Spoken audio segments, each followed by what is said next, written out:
from these pallets. I got challenged by a subscriber of mine named Joe Basement Woodworking. He told me to make a hanging planet box, and I did. He also did a challenge of mine. Here's all you'll need: a saw, screws, wood glue, a drill, and drill bits. Okay, first measure the length.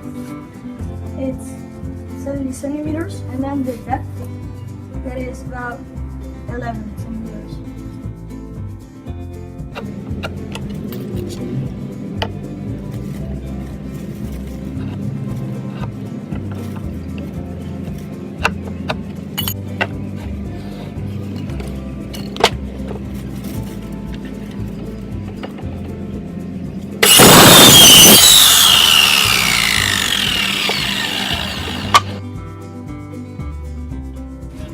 Multiply this process 3 times.